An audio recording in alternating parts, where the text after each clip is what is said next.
Today we're going to teach our dogs how to walk slightly behind us. If you have a reactive dog, you know that having your dog at that perfect heel is wonderful when there's no triggers. However, if you're walking and that dog's head is even slightly in front of your leg and a trigger, meaning a person, a bike, a dog, comes your way, all hell's gonna break loose. Before you get going, make sure your collar is high and snug up around their ears and underneath their jaw. Here's how this is gonna work. I'm gonna show you this breakdown with a large dog and with a small dog. So make sure you stay for the full video. If you haven't watched the video, The Structured Walk, I'm gonna link it up here. Go watch that video first. You have to have that foundation before you implement this move. So if you're ready, this is what it looks like. It is very important that I stay on a straight line and walk right into her. I'm using my leg to pop her out of the way, and then I'm praising once we get around the turn. Bump. Oh, good girl. There you go. Good girl. Here's the breakdown, and here's the pieces of this that are very important. You keep a short, loose leash. Your foot that's closest to your dog is your pivot foot.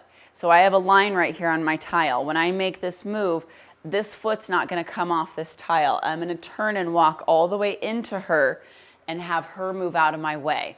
What I'm not gonna do is walk around her in an arcing motion. It looked nice and she did it, but I didn't teach her anything. I just taught her that I would move out of her way. I want her to learn to move out of my way.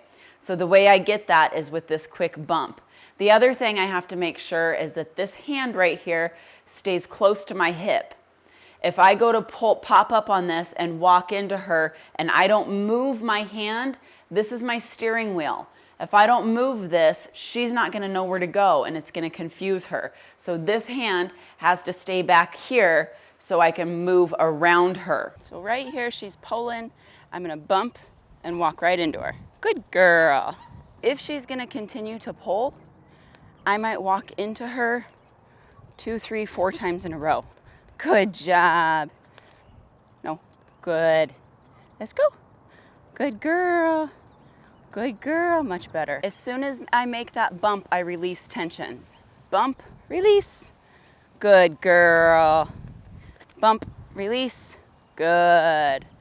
Watch my hand. Bump, release. Good girl. And then you get a dog that will start to turn with you. Good girl. See how she falls back? Good. Good girl, look at you. Chad Hunter taught me this move, and the reason it's so effective is because that bump on that leash is signaling my dog, hey, we're about to make a lane change, pay attention. And then the second thing, when I turn quickly and I make that sharp turn into my dog, all I'm doing is saying, hey, you need to respect my space. So when I do that 2, 3, 4, 5 times in a row, what's happening is my dog is gonna start to fall back behind me because they're gonna say, hey, I need to anticipate where she's going. Instead of nosing out in front of her, I'm gonna hang out back here so that she's not walking into me, and then I'm gonna turn with her. The biggest piece is to talk to your dog. When I get through that turn, I'm constantly marking the behavior. Good job. That high-pitched Mickey Mouse voice and letting that dog know that's exactly what I want from you. It doesn't take long for them to pick up on this. Good job. Good girl. No bumps. Now she's just following. Little bump. Good girl. Right here. Good girl. Turn into her. Good job. The second she starts to pull or gets distracted, pop, and I'm walking right into her. Good girl. Good girl. The second she starts to pull or gets distracted, pop, and I'm walking right into her. Good girl. Good girl. Heel. Good girl. Good job. If you're in Arizona, I offer one-on-one appointments. If you're not, I offer Zoom appointments. The link to that is in the description. Okay, you guys, that's it. If this video was helpful for you, please like it, subscribe to this channel, hit that notification bell. This next video up in the queue is one of my favorites. Watch it if you haven't already. Lastly, remember, if you want a better dog, you gotta fucking show up every day and do the work. I'll see you guys in the next video.